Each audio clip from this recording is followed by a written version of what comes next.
Buenas tardes, amigos. Estamos aquí para ver esta noche una conferencia que presumo va a ser excepcional. El sello negro, primera marca postal de franquicias, mitos y certezas.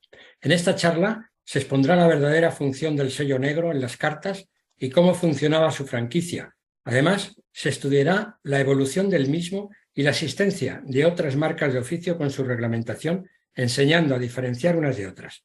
El ponente, David González Corchado, es académico de la Real Academia Hispánica de Filatelia e Historia Postal, vicepresidente de la Comisión de Historia Postal de FESOFI, director de la revista Norma Filatélica y miembro de la Asociación Filatélica Cacereña desde hace más de 30 años, siendo actualmente su vicepresidente.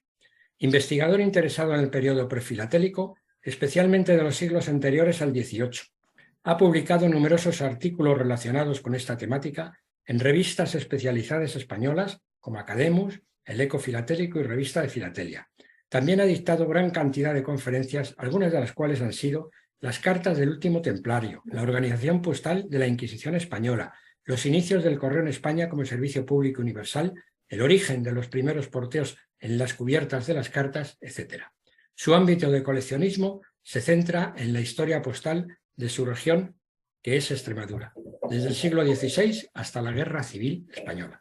Pues adelante, David, muchas gracias y cuando quieras. Muy buenas noches y una vez más, pues dar las gracias a Sofima por permitirme participar de estas interesantes conferencias. Hoy vamos a hablar de un tema que creo que es conocido por todos los coleccionistas de prefilatelia y todos los estudiosos de historia postal y que, bueno, tiene su traslación no solamente en España, sino también en las Indias, en América, y por lo tanto creo que puede ser un tema muy atractivo pues para todos nosotros, incluso para aquellos que no tengan conocimiento, pues para que aprendan un poquito pues cómo funcionaba el correo hace 300 años y especialmente aquellos privilegios de franquicia de los que disponían pues fundamentalmente los dirigentes, ¿no? de los estados y de los reinos, ¿no? Vamos a hablar, como digo, del sello negro, que es la primera marca postal de franquicia, y bueno, tiene un subtítulo que es Mitos y certezas. Es una conferencia que no puedo decir que esté cerrada del todo, aún quedan muchas dudas, puesto que aunque existe legislación, aunque sabemos cómo funcionaba, cómo se regía el uso del sello negro, pues sí que es cierto que a mí, por lo menos como estudioso, como investigador, se me plantean numerosas dudas en cuanto a la interpretación de diversas cartas. Es muy posible que cuando tengamos ese momento de preguntas y de debate posterior, pues surjan algunas de esas cartas, ¿no?, que no encajan muy bien con la normativa de la que disponemos. Y hablo de la normativa de la que disponemos porque debe haberse perdido alguna disposición, alguna ordenanza que suponga una piedra filosofal para poder tener claro, o por lo menos tener la certeza a la hora de interpretar algunas cartas, ¿no? El sello negro es la primera franquicia de autoridades que se conoce y bueno, todos la conocemos, es un sello de caucho que tiene pues las armas de los reinos de la corona de Castilla y de León y que se rige a través de una real orden que determina las personas que han de disfrutar de derecho de franquicia en la correspondencia fechada en Madrid el 7 de diciembre de 1716. Esta franquicia y esta forma de regular el derecho de la exención de los portes en las cartas empieza a regir desde el 1 de enero de 1717, ¿no? Y la alusión que hace dentro de esta real orden al sello negro se resume en este párrafo, ¿no?, en el que dice el rey Felipe V: es mi real ánimo que para que estas cartas se distingan entre las demás y se entreguen francas, se estampe en su cubierta un sello de tinta que comprenderá el escudo real de Castilla y León. No es casualidad que se utilice, aquí vemos el escudo de Castilla y de León y después vemos el escudo de Felipe V y esta franquicia que tendría un uso general para todos los reinos de la península ibérica con excepción de Portugal, pues se encuentra con las armas de los reinos de Castilla y de León, porque era lo que se conocía como el escudo de España, pero el llamado escudo pequeño, es decir, era una especie de escudo abreviado. Entonces, España como reino no tenía un escudo, era el del monarca reinante, y en ese blasón pues, se agrupaban pues, todos los territorios en los que ejercía su soberanía, ¿no? Sin embargo, Felipe V, y todo se puede entender en el contexto de la finalización de la Guerra de Sucesión, como veremos ahora, opta por el escudo, llamémoslo pequeño, como se dice, ¿no?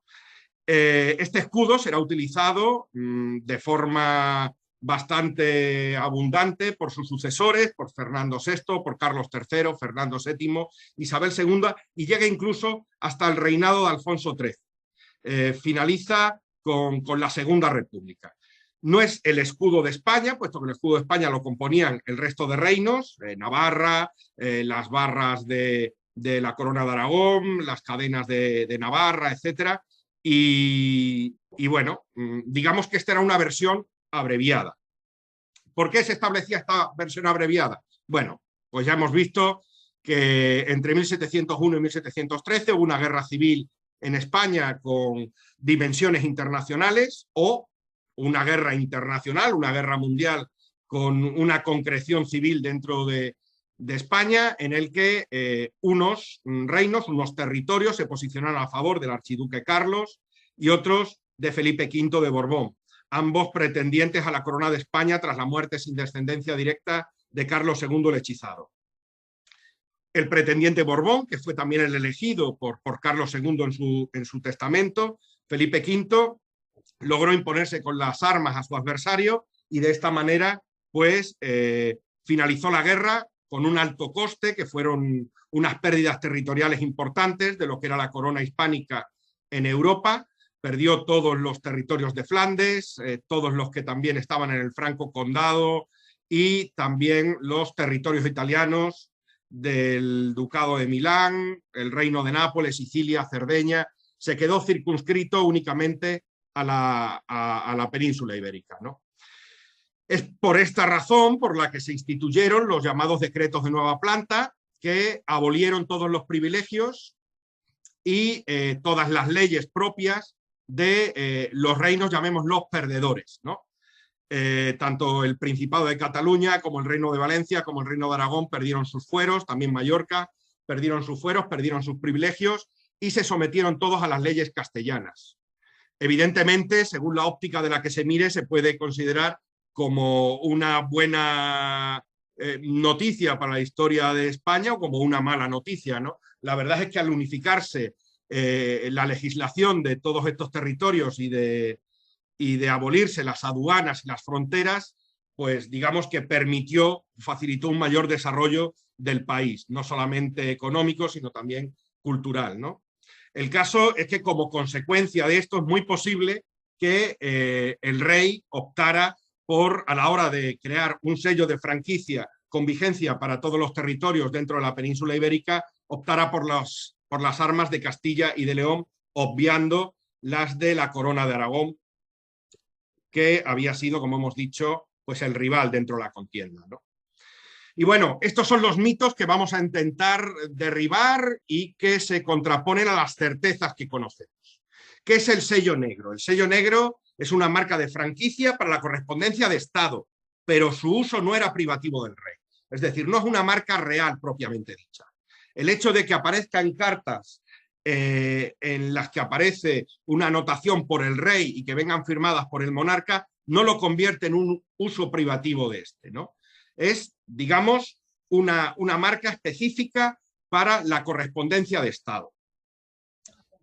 El sello negro no aporta ninguna novedad a lo que se venía haciendo hasta entonces para hacer franca la correspondencia, salvo el hecho de aportar un cuño, es decir, facilita un poco la labor desde el punto de vista visual para aquel que recibe las cartas, pero en el fondo no está instituyendo una franquicia. La franquicia existía, esta franquicia de autoridades y concretamente la del Alto Estado, pues existía desde finales del siglo XVI. Otra certeza que tenemos es que la normativa que rige la creación del sello negro es altamente confusa y contiene innumerables lagunas que dificultaron su correcta aplicación y el hecho de que se prestara a innumerables fraudes, como iremos viendo. Un tema también muy importante es que no todas las marcas referenciadas en el catálogo Prefilatelia Española de Manuel Tizón y que utilizamos siempre como catálogo de referencia a la hora de conocer y de estudiar las marcas que se establecieron en España y en los territorios de Indias, no todas se corresponden con el sello negro. El sello negro es un sello de franquicia y es un sello mudo. Es decir, aquellos que suelen tener una leyenda no pueden considerarse como sello negro, puesto que se crearon para otra cosa, como veremos más adelante. En diversos momentos, algunos de sus tipos, me refiero a los sellos negros, no se usaron solo como franquicia, sino como simples sellos para hacer constar que la correspondencia era oficial y no privada. Esto también lo veremos ahora con detenimiento. Y bueno, como he dicho ya, existen multitud de abusos en su utilización durante la mayor parte del siglo XVIII, lo que supuso su práctica desaparición en 1799. Y habéis oído bien, el sello negro prácticamente quedó desaparecido el 1 de julio de 1799, cuando se abolieron prácticamente todos los privilegios de franquicia que estaban vigentes en España. Evidentemente quedó todavía un resquicio que fue avanzando hasta mediados del siglo XIX, hasta que ya evolucionó a otro tipo de sellos más propios de la Casa Real, ¿no? Y a finales de la última década del siglo XVIII encontraremos un caos en su utilización no acorde con la normativa vigente en aquellos momentos. Yo lo llamo caos. A lo mejor encontramos, como decía, esa clave que nos permita conocer qué es lo que pasa, por qué aparecen cartas con sello negro con porteo, o puede que efectivamente sea debido pues, a un abuso en la utilización y en un porteo, puesto que evitar pues, persiguiéndolo, imponiendo fuertes sanciones y porteando posteriormente las cartas, ¿no? Hay que retrotraerse primero a la correspondencia del Real Servicio anterior a 1717 para conocer los antecedentes de este sello negro. Y así veremos que la correspondencia en cuyas cubiertas aparece siempre la anotación por el rey no significan privilegio de franquicia. No tienen que ver siquiera con el ámbito postal.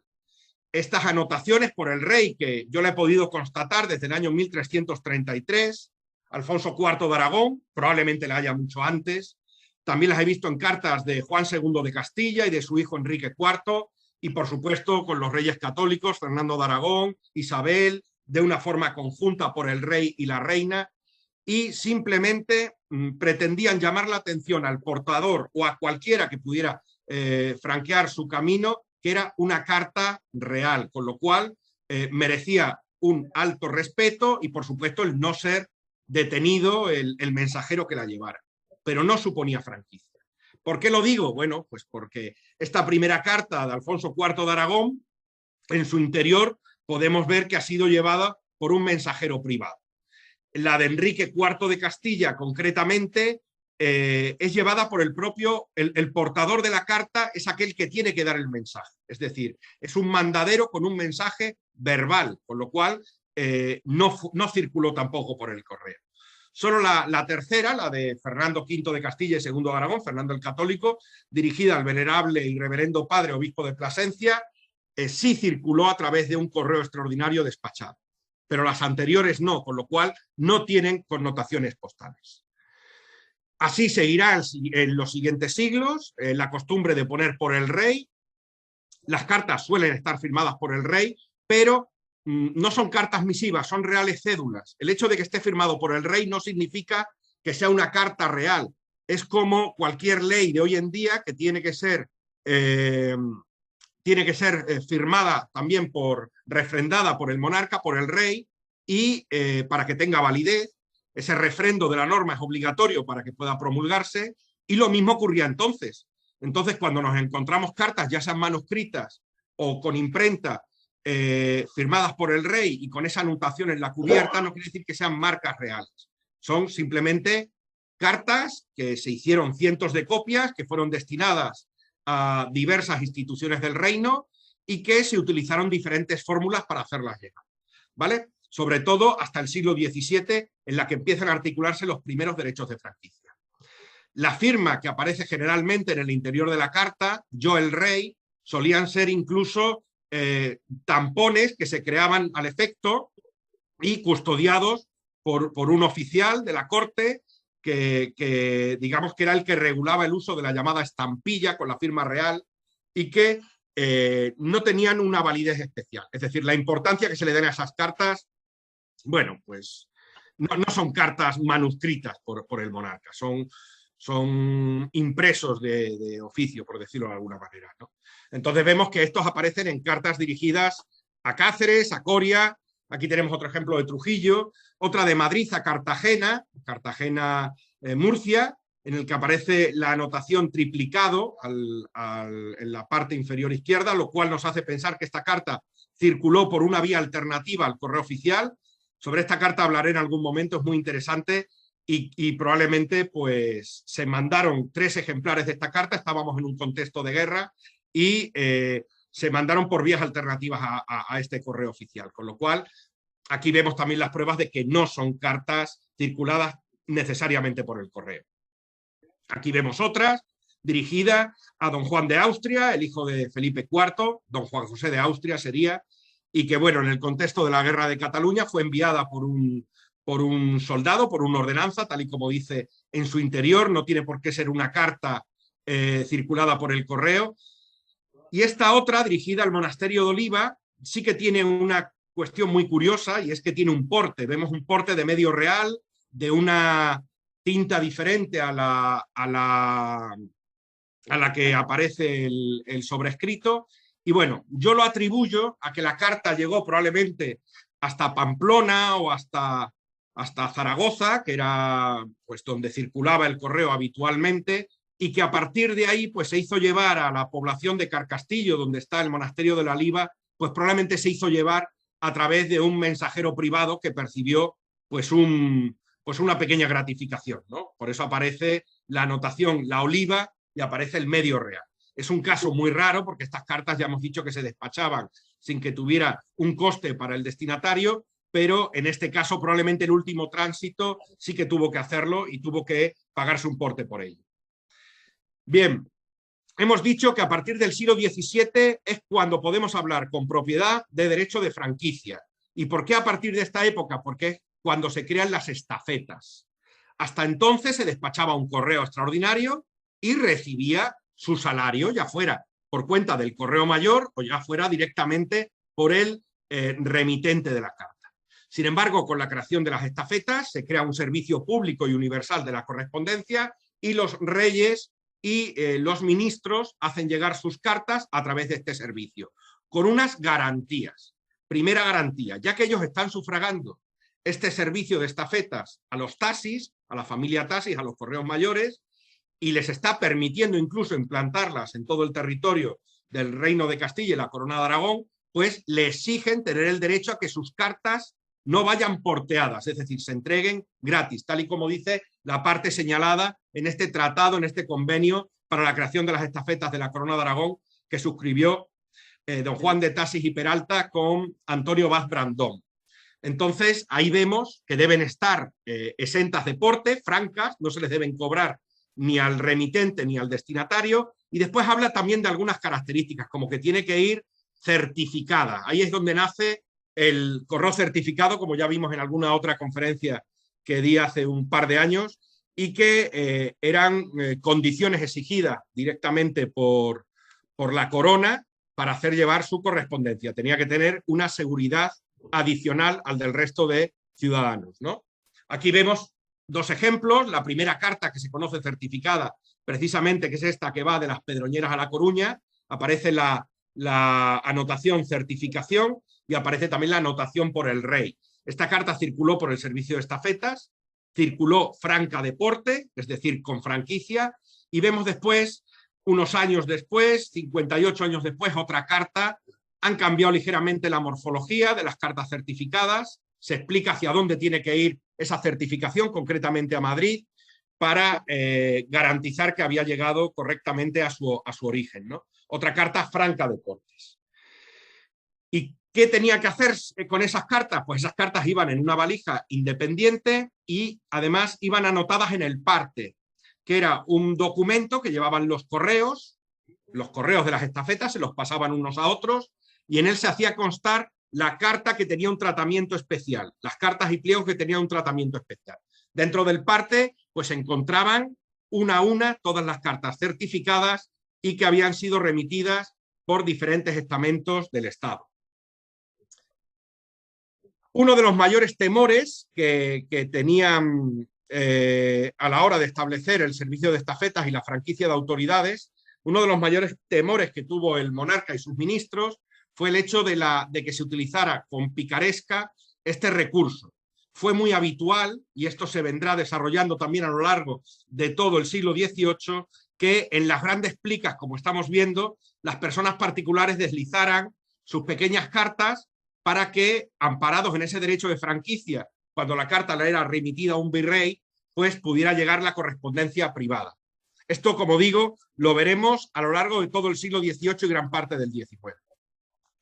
Aquí hay varios testimonios en los que se habla de cómo se organizaba esta franquicia, fundamentalmente a cambio de la llamada ayuda de costa, es decir, la corona sufragaba los gastos de mantenimiento de la estafeta y los correos mayores hacían circular las cartas gratis, o como se decía entonces, francos de porte, ¿no? Aquí vemos diversos testimonios sobre los que paso un poco de puntilla. Y nos centramos ya en lo que va a ser la correspondencia del Real Servicio con posterioridad al año 1717, que es cuando el correo pasa a convertirse en una renta de la corona. Bien, la Real Orden del 7 de diciembre de 1716 que organiza el derecho de franquicia. ¿Qué viene a decir? Digamos que crea 4 tipos diferentes de franquicia. La primera de ellas van a ser la franquicia, aquellos que gozan de una franquicia universal para la correspondencia que recibían. Es decir, la franquicia siempre es para el que la recibe, es decir, el que tiene que pagar los portes. No, en principio no es para el que la remite, ¿no? Entonces, ¿quiénes tenían una franquicia universal? Pues los presidentes o gobernadores de los consejos, los fiscales de los consejos, los secretarios y demás tribunales de índole estatal. El ministro de guerra, de forma particular, el secretario del despacho universal, que equivalía al primer ministro, los presidentes, regentes y fiscales de las chancillerías y audiencias, y los capitanes generales y comandantes generales de ejércitos y provincias. Franquicia general para toda la correspondencia recibida, fuera del tipo que fuera, siempre y cuando fuera correspondencia de oficio, no privada. Después tenemos una franquicia parcial, limitada únicamente a la remitida por los pueblos y villas sujetos a la jurisdicción en las provincias y en los corregimientos, como veremos, ¿no? Entonces, por ejemplo, los corregidores recibían franca la correspondencia que venían de los pueblos que dependían de él. Los corregimientos eran los antecesores de los partidos judiciales, de las cabezas de partidos judiciales. Entonces, todos los pueblos de su jurisdicción podían enviar las cartas a la cabeza de partido sin que éste tuviera que abonar los portes, pero nada más. Es decir, no podían enviarse cartas libres de portes entre un corregimiento y otro, o entre un intendente y otro. Las intendencias fueron creadas por los Borbones y tenían competencias militares y jurisdiccionales sobre una provincia concreta, sobre un territorio concreto, ¿no? Entonces solamente podían recibir franca la correspondencia que venía de las entidades de inferior categoría, las que estaban sometidas a su jurisdicción. Y después tenemos otras que, bueno, digamos que les dieron una especie de premio de consolación. Estos habían dispuesto de derecho de franquicia durante los siglos XVI y XVII, pero en el XVIII se les acaba. No tienen derecho de franquicia, pero sí tienen un derecho a que se les aparte la correspondencia sin ponerlas en lista. Es decir, pueden entrar directamente en la estafeta a por los pliegos que les han sido remitidos, sin tener que hacer cola junto con el resto de particulares ante la reja de la estafeta de correos, ¿no? Son los ministros de tabla, los subalternos de los propios consejos, de los tribunales, de las chancillerías y de las audiencias. Estos son los 3 tipos de franquicia que nos vamos a encontrar con la Real Orden de 1716. Y después viene el sello negro. El sello negro se articula como una franquicia otorgada al que recibe una carta en la que tenga estampada esta impronta, este sello. Es decir, cualquier persona o cualquier cargo o cualquier institución del tipo que fuera que recibiera una carta con ese sello estampado no tenía que pagar los portes. pero no porque tuvieran derecho de franquicia. El derecho de franquicia de envío lo tenían solo estas tres autoridades. La Secretaría del Despacho Universal, es decir, lo que ahora conoceríamos como primer ministro o presidente del gobierno, los presidentes fiscales y secretarios de los consejos y demás tribunales, lo que serían los ministros y la Secretaría del Ministro de Guerra, muy especialmente. Entonces, estas personas son las únicas que podían despachar cartas con el sello negro. Y el rey, bueno, el rey se encuentra dentro de cualquiera de estas autoridades, ¿no? Teniendo en cuenta que todas las cartas firmadas por el rey eran refrendadas por el secretario del Despacho Universal o por el secretario de la Cámara de Castilla, pues ahí es donde entraba, ¿no? Entonces, ¿quiénes podían beneficiarse de este sello? Se podían beneficiar todas las autoridades y cargos que hemos visto en las diapositivas anteriores. Y además, tal y como reza esta ordenanza, los demás ministros de cualquier condición que sean, que residen y están establecidos en las plazas, ciudades, villas y lugares de estos reinos. Es decir, todo el mundo que quisieran estas autoridades que estaban enviando las cartas. Siempre y cuando se justificaran que eran cartas enviadas de oficio, repito. Entonces, el sello negro solamente puede ser utilizado por estas tres instituciones que hemos visto aquí, pero se benefician de esta franquicia cualquiera que reciba una carta con el sello negro. Bien, esta, digamos, indeterminación de quiénes son los beneficiarios de esta franquicia provocó, por supuesto, montones de abusos, ¿no? Aquí tenemos, por ejemplo, dos cartas recibidas, una al prior del monasterio de Guadalupe y otro al deán y cabildo de la Iglesia Catedral de Sigüenza. Ambas tienen el sello negro, fueron remitidas directamente por oficiales del rey, de los que hemos visto antes, y no son personas que fueran beneficiarias del derecho de franquicia, simplemente son, como hemos dicho, ministros, es decir, aquellos que ejercen un ministerio, aunque sea eclesiástico, y el rey ha tenido a bien otorgarle para este envío concreto un privilegio de franquicia. Esto no quiere decir que el prior de Guadalupe tuviera derecho de franquicia de cualquier otro estamento, solamente de las cartas enviadas como correspondencia de Estado y que fueran con el sello negro. Aquí vemos otro caso, ¿no? Al reverendo obispo de Coria, que también era miembro del consejo, también tiene ahí el sello negro. Y también encontramos a don Luis Neco, intendente de Marina de Su Majestad Católica en Génova. También vemos que tiene la impronta del sello negro. Es decir, podían mandárselo a cualquiera que no estuviera contemplado dentro de la Real Orden de 1716. Como hemos dicho, esto se prestaba a abusos. Y aquí tenemos una carta en la que parece que se abusa del uso del sello. Se deja muy claro en toda la legislación de la época que solo podrán beneficiarse aquellos que reciben estas cartas en concepto de su cargo, es decir, tienen que ser correspondencia de oficio, tienen que ser por cuestiones de tipo oficial. Aquí nos encontramos una carta dirigida al mismo destinatario de la anterior, a don Luis Neco, cónsul de Su Majestad Católica en Bolonia, que está franqueada con un sello negro. Vemos que también tiene un 4.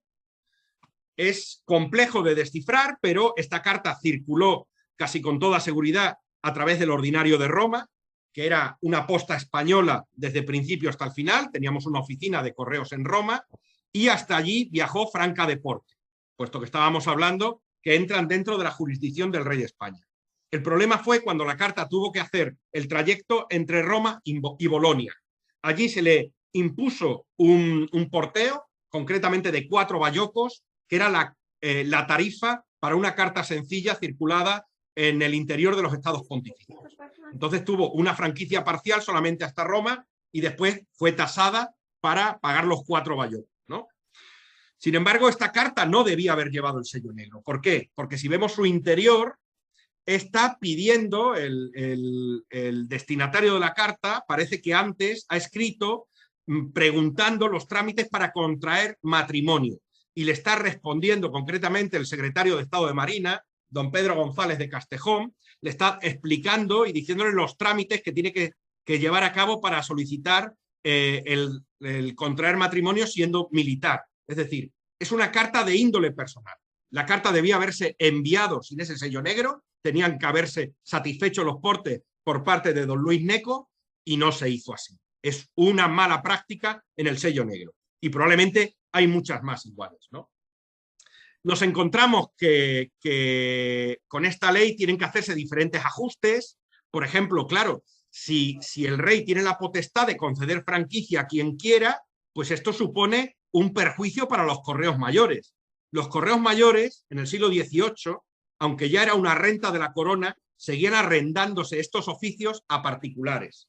Es decir, la gestión seguía siendo privada, pero la organización, digamos, general correspondía a la corona, ¿no? Entonces, cada 4 años se sometían a licitación y, claro, los correos mayores se quejaban porque decían, claro, yo asumo las franquicias que existen, pero si se van creando franquicias nuevas, también tengo que asumir este coste y hubo que hacer una salvedad en los convenios firmados y en las licitaciones con estos correos mayores, en las que la corona se comprometía a cargar con los portes de las cartas de las franquicias que fueran estipuladas una vez que se había producido ese arrendamiento, ¿no? Aquí se dice, pero si su majestad concediere otras nuevas gracias y franquicias durante él, se le ha de abonar la cantidad que justificara haber importado con recibos de las personas a quienes se conceda la expedición. Esto fue lo que apareció en las cláusulas del arrendamiento de las estafetas del Reino de Aragón del 1 de noviembre de 1728. Esto fue algo general a lo largo de la mayor parte del siglo XVIII. También nos encontramos otros abusos. Claro, hay una gran indeterminación. Entonces nos encontramos con que autoridades de un lugar, de una villa, de un puerto, de una ciudad, al que se le concede ese privilegio de franquicia y otros al que no. Y las quejas son constantes, ¿no? Hay autoridades, en este caso, don Francisco Calderón, que es el correo mayor de la plaza y ciudad de Orán, pues se queja al rey de que se le adeudan por parte del ministro de la Real Hacienda, un tal Francisco Hurtado, se le adeudan 10.500 reales 150 pesos en cartas del último año. ¿Por qué? Porque él decía disponer de un derecho de franquicia. Y probablemente ese derecho de franquicia se concedió a otros cargos similares en otros puntos de España. Pero cuando esta queja llegó a la corona no quiso seguir sentando precedentes y respondió a esta súplica diciendo que debía obligar al tal Francisco Hurtado, al ministro de la Real Hacienda, a abonar sus portes de las cartas, puesto que pensaban que podían tener un origen privado y en todo caso que lo satisfacieran de los propios fondos que manejaban, ¿no? En 1794 trata de organizarse también un poquito esta franquicia, se matizan algunas cuestiones. En lo que más interés pone la corona siempre es en impedir que se dirijan cartas o pliegos con este sello que vayan dirigidas a personas que no gocen de esa franquicia, o que en el interior de las envueltas de los pliegos se deslicen cartas dirigidas a otras personas, y no solamente a otras personas, sino también se deslizaban las famosas gacetas y mercurios, lo que serían los periódicos de hoy en día, se los hacían llegar desde la capital a los diferentes cargos de los tribunales y de jurisdicciones locales, y claro, eran portes que les defraudaban a la renta de correos, ¿no? También establece unas limitaciones que empezaremos a ver, sobre todo en los tribunales de justicia, en las reales audiencias. Se concederá la franquicia para los autos civiles y militares y criminales, perdón, en los que una de las partes sea pobre, pero no en aquellos en los que los posibles reos sean personas pudientes, ¿no? Entonces, en estos casos no se van a permitir que exista un derecho de franquicia, sino que tendrán que abonar sus portes, ¿no? Y aquí veremos diferentes ejemplos como este. Esta carta y este pliego fueron remitidas directamente por la corona al regente de la Real Audiencia de Extremadura en Cáceres en el año 1798. Vemos que ambos tienen un sello negro, pero este sello negro fue anulado y fueron porteadas posteriormente, una con 8 cuartos y otra con 2.048 cuartos. ¿Por qué? Porque entraban dentro de lo establecido, dentro de la ordenanza de 1794. Es decir, contenían pleitos o expedientes entre partes, tanto civiles como penales, remitidas en virtud de reales provisiones por vía de apelación o consulta. En este caso, lo que se hacía eran Estos portes se anotaban y después se cargaban sobre la parte perdedora del juicio en cuestión, en concepto de costas. En 1799, el 5 de abril, se hace un último intento de llamar la atención al mal uso que se hace del sello negro por la mayor parte de los oficiales y de los destinatarios.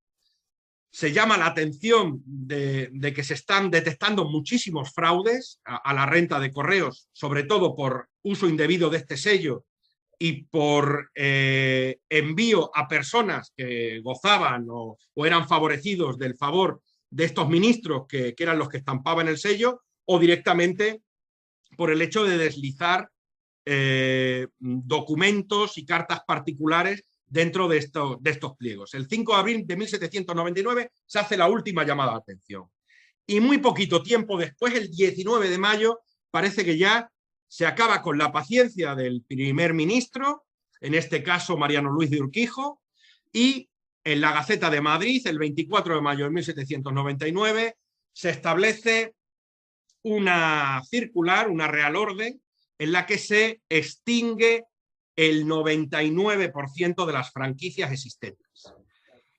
Se dice bien claro, habla y digamos que contrapone dos cuestiones, uno el uso del sello negro y el otro el tema del uso de la franquicia, y cuando habla del uso del sello negro dice: en lo sucesivo nadie pueda gozar de dicho privilegio del sello negro sino los señores secretarios de Estado y del despacho, solo en los pliegos de oficio, y que todos los demás desde el 1 de junio próximo suspendan a hacerlo.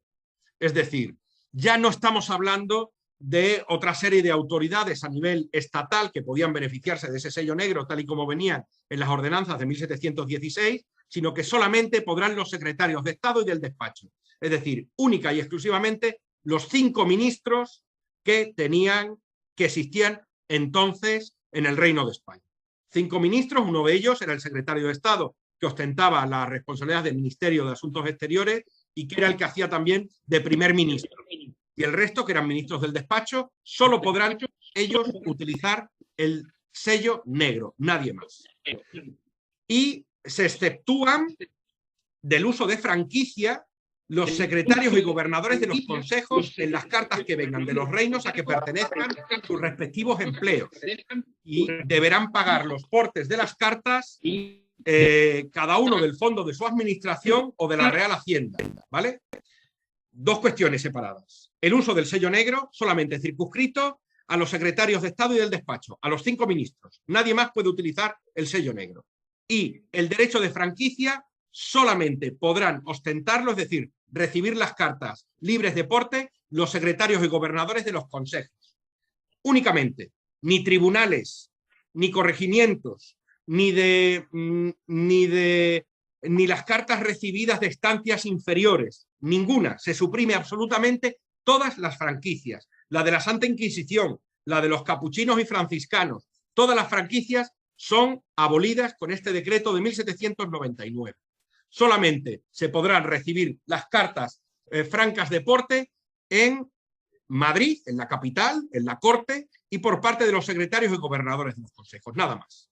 Y así nos encontramos cómo las cartas empiezan a ser porteadas a partir de esa época. Aquí vemos una carta por el rey con un sello que deja de perder la condición, ya no tiene la condición de sello negro, puesto que es porteada con 7 reales. Sin embargo, vemos que está utilizando los viejos tipos. El sello negro es un sello mudo, no tiene ninguna leyenda, no tiene ningún texto, ¿no?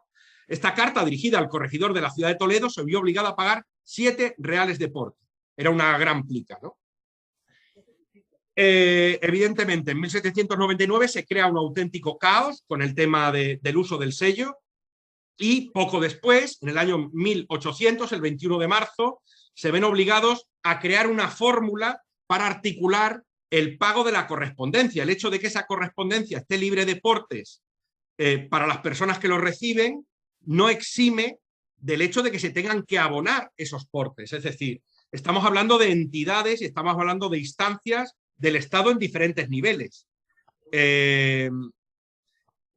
La persona que recibe la carta no tiene que abonar el porte, pero sí la tiene que abonar el organismo que preside, que dirige o que coordina.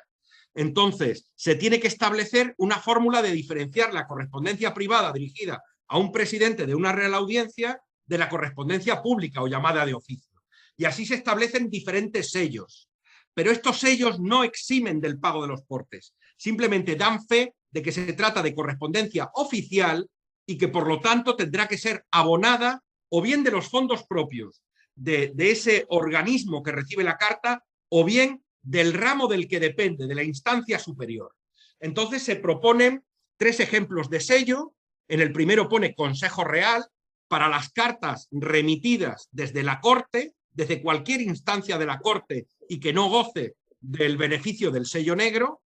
Después, las intendencias, que hemos dicho que se correspondían con el gobierno de las provincias, en este caso del Ejército de Andalucía, es el ejemplo que pone el propio decreto, y de otras instancias, dicen, en las juntas de comercio también entrarían los corregimientos, los ayuntamientos, que empezarán también a crear sus propios sellos. Repito, no son sellos negros, son sellos de oficio, son estampadas cada una en su organismo. Y lo único que pretenden es demostrar que esa correspondencia es de oficio, con lo cual los portes tendrán que ser abonados en otro momento, trimestralmente, a la estafeta de correos, o bien remitirles las envueltas, o mejor dicho, los frontales de las cartas, con los portes anotados a la instancia superior para que trimestralmente se los abonen. Aquí encontramos esta ordenanza donde se explica, es un poco confusa, pero básicamente viene a decir lo que os acabo de comentar, ¿no? Y aquí vemos algunos ejemplos, ¿no? Esta carta sí que gozaría de privilegio de franquicia, aunque lo que aparece no es un sello negro, es un sello de la Secretaría de Cámara, pero sin embargo está remitida a un ayuntamiento, no tiene porte, con lo cual se beneficia de un privilegio de franquicia. En la carta, concretamente, se autoriza, como curiosidad os cuento, que se autoriza al pueblo cacerello de Villanueva de la Vera a la celebración de corridas de novillos y capeas. ¿De acuerdo? La firma el presidente del Consejo de Castilla, Miguel de Mendihueta y Múzquiz, y aunque no actúa de sello negro, es un sello de oficio, sí que actúa como franquicia. Es una de las raras excepciones que nos vamos a encontrar. Sin embargo, aquí vemos otra carta dirigida al regente de la Real Audiencia de Extremadura, que tiene el sello del Consejo Real, sello de oficio, no sello negro, y por lo tanto porteada con 2.810 cuartos de vellón que serían cargadas o bien a los fondos provenientes de las penas de cámara de la propia audiencia o bien cargados en costas a la parte perdedora del juicio. Más adelante, hacia el 1805-1808, empezarán a crearse sobres impresos en la que viene la autoridad de la que deriva que es, digamos, la remitente de la carta o del pliego. Así encontramos estos sellos, que podríamos decir hoy mecanizados, que tienen también el sello como el que vimos antes, el del Consejo Real.